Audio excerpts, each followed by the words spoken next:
নমস্কার বন্ধুরা, কেমন আছো সবাই? আশা করি খুব ভালো ও সুস্থ আছো। মৌসুমী কুন্তল চ্যানেলের আরও একটি ব্লগে তোমাদের সকলকে অনেক অনেক ভালোবাসা আর অনেক অনেক স্বাগত। আই হোপ আজকের ব্লগটি তোমাদের ভালো লাগবে। এবার শীত পড়ার পালা, তাই ভাবলাম বাড়ির সার্ভিসম্যানকে দিয়েই আমার ঘরের এসিটাও আর ঘরটাও সার্ভিসটা করিয়ে নিই।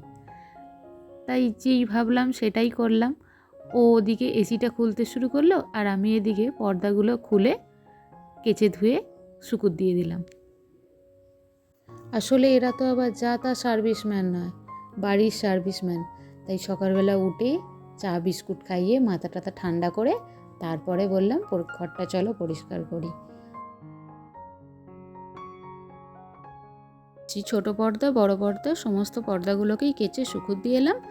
আর এদিকে আমার কর্তামশাই বললো এইগুলো পরিষ্কার করে দিতে, তাই পরিষ্কার করে একটু ওকে হেল্পও করে দিলাম।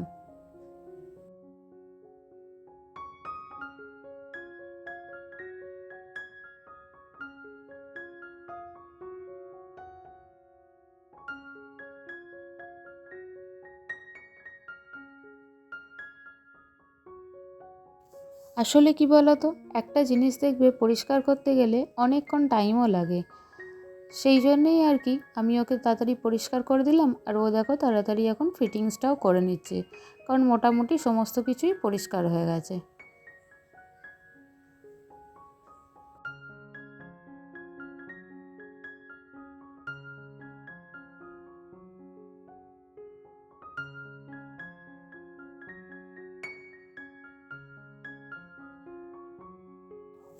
ওপরের জালিটা দিলেই ওর কাজ কমপ্লিট। এবার আমার কাজ শুরু। আর দেখো, যেহেতু আমার পর্দাগুলো বাইরে কেচে ধুয়ে রোদে দিয়েছি, তাই ততক্ষণ আমি রডগুলো জানলাগুলোও পরিষ্কার করে নিচ্ছি। কারণ ডিপ ক্লিন করতে গেলে সমস্তটাই পরিষ্কার করে নিলে বেশ ভালো দেখায় পরে। সেই জন্য আমি জানলাগুলোকেও এখন সুন্দরভাবে ওপর থেকে নিচ পর্যন্ত প্রত্যেকটা জানলার পাল্লা রড এগুলো সমস্ত কিছুই একবারে পরিষ্কার করে নিচ্ছি।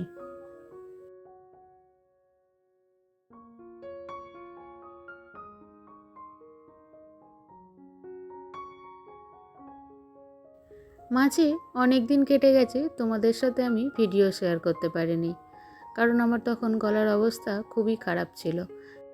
তোমাদের সাথে আমি শর্ট ভিডিওগুলো শেয়ার করলেও বড় ভিডিও শেয়ার করতে পারিনি, কারণ আমার গলার অবস্থা খুবই খারাপ ছিল, আগেই বললাম। তো কালী পুজো, ভাইফোঁটা, জগদ্ধাত্রী পুজো সবই তো আস্তে আস্তে কেটে গেল।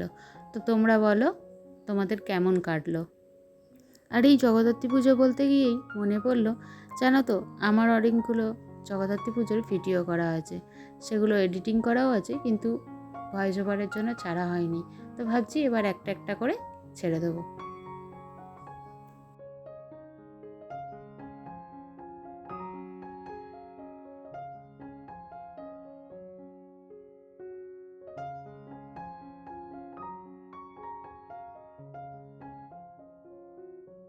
তো তোমাদের সাথে কথা বলতে বলতে এদিকের ডাস্টিংটা প্রায় আমার কমপ্লিটই হয়ে গেছে। আর এরই মধ্যে পর্দাগুলোও শুকিয়ে গেছে, তাই ভাবলাম আগে পর্দাগুলো টাঙিয়ে নিই আমি। আর তোমাদের এখন দেখাচ্ছি কিভাবে পর্দাটা আমি টাঙাই, কারণ একটার মধ্যে একটাকে দিয়ে দিই, একটা পর্দা কিছুটা করে রডের মধ্যে দিয়ে আবার একটা পর্দাকে ভেতরে দিয়ে দিই।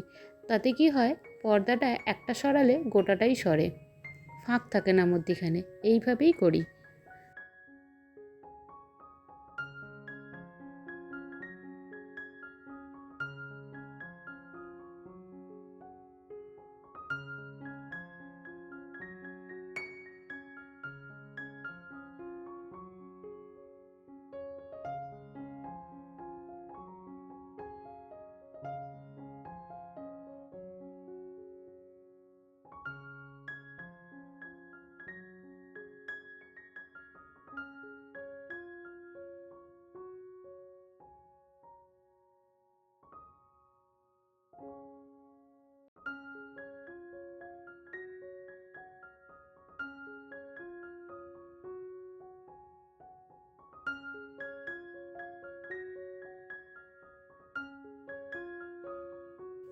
তো দেখলে তো বন্ধুরা, আগে একটা পর্দা পরিয়ে নিয়ে তারপরে দ্বিতীয়টাকে কিভাবে পরালাম।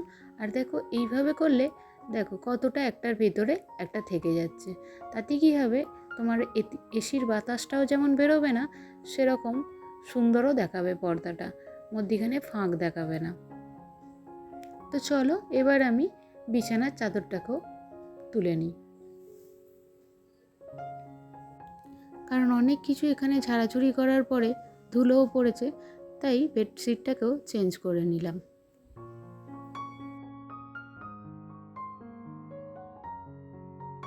তো এবার বলো, ঘরের এদিকের লুকটা আমার কেমন লাগছে? তো ঘরের এদিকের লুকটা দেখেই আমি চলে যাব অপর সাইডে, সেদিকটাও পরিষ্কার করে নিতে।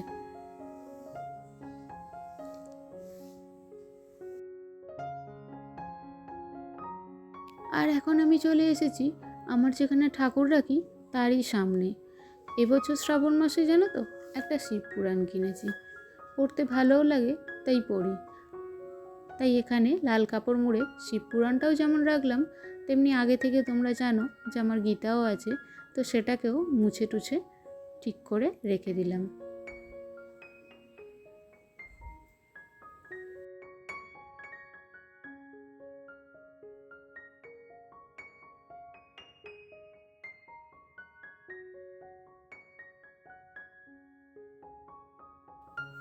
আর এখানে যে আমার বড় টেবিলটা থাকতো সেটা আমি বাইরে বের করে দিয়েছি, দিয়ে এখন এখানে ছোট টেবিলটা রেখেছি। কারণ বড় টেবিলটা বাইরে এখানে জানো তো খুব অসুবিধা করছিল, আর আমি ভাবছিলাম যে বড় টেবিলটা বের করে দিয়ে আমার খাটটা আর একটু এগিয়ে আনবো, সেই চিন্তা ভাবনাই করছি। তো এখন আপাতত ছোট টেবিলটা রেখেছি, দেখা যাক কবে খাটটা মধ্যিখানে আনি, আর তখন এই টেবিলটাও আবার সরে যাবে।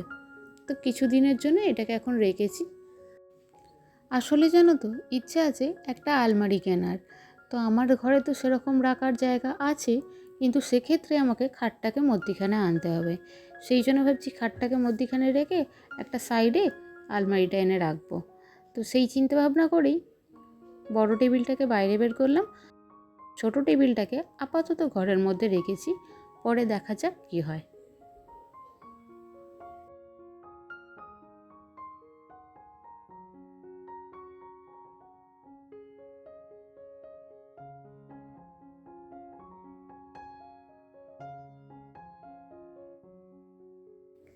খাট সরানোর কথা মাথায় রেখেই আমি টেবিলটা এনে এখানে রাখলাম। আর খাট সরাতে যে আজকে বলবো, আজকেই তো আর সরিয়ে দেবে না, জানোই তো।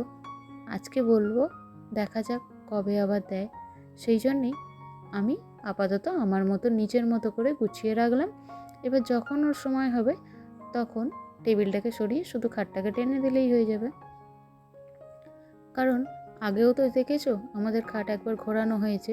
আর একটু দেখবে মাঝে মধ্যে ফার্নিচার কিন্তু এদিক থেকে ওদিক করাও ভালো, কারণ তাতে ঘরের সৌন্দর্যও বাড়ে, আর সবসময় একঘেয়েমি জিনিসটা ভালো লাগে না। কারণ রোজই মনে হয় তাহলে একই জিনিস দেখছি, আর মাঝে মধ্যে যদি একটু ফার্নিচারগুলো এদিক থেকে ওদিক সরানো হয়, তাতে দেখবে আমার মনে হয় অনেকটা ভালো লাগে।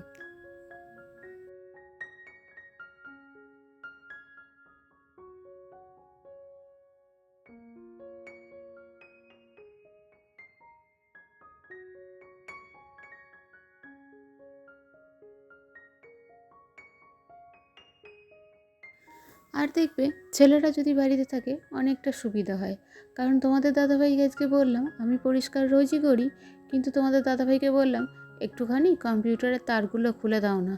তো কম্পিউটারের তারগুলো খুলে আমাকে ক্যাবিনেটের মানে সিপিইউ বলো, তারপরে মনিটর বলো, সমস্ত কিছু পেরে দিল, আর আমি সেটা আস্তে আস্তে সামনে বসে বসে পরিষ্কার করে নিতে পারলাম।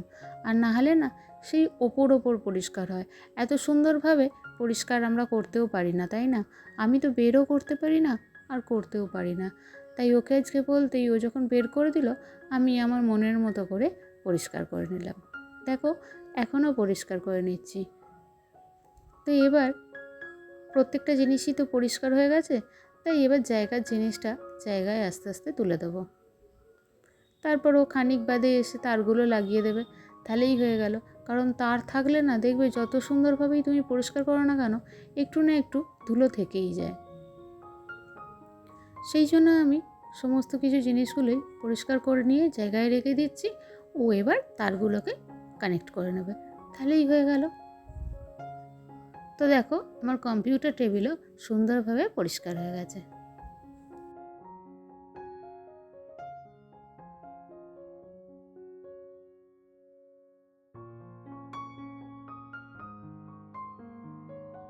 তো এবার তোমরাই বলো এদিককার লুকটা কেমন লাগছে।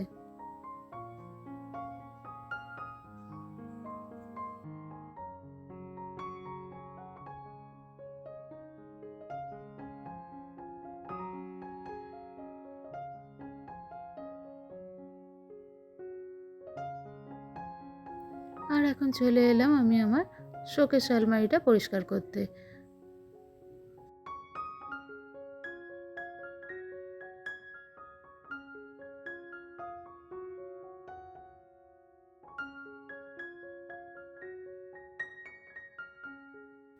শোকেস আলমারি পরিষ্কার হয়ে গেলেই চলে এলাম ড্রেসিং টেবিলে। আর একটা জানো তো একটু খারাপ খবর আছে, এই যে ফুলগুলো আছে না, এই ফুলগুলো না আমার আস্তে আস্তে খুলে যাচ্ছে।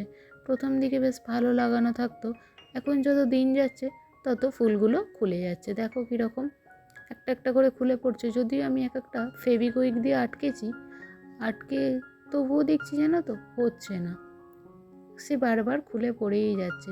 যখনকার আটকাই তখন তারপরেতে আবার সে খুলে পড়ে যায়। তো কীভাবে কি করলে তোমরা একটু বলো না গো এটা আটকানো যাবে?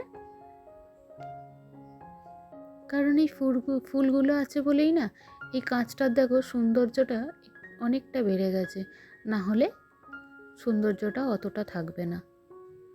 আর দেখো আমি এখন চলে এলাম সমস্ত কিছুটা পরিষ্কার করার পরে আমি ভ্যাকুয়াম ক্লিনার দিয়ে ঘরটাকেও ক্লিন করে নিচ্ছি। আর এই হচ্ছে আমাদের ঘর পরিষ্কারের সর্বশেষ পর্যায়, হচ্ছে ঘর মোছা।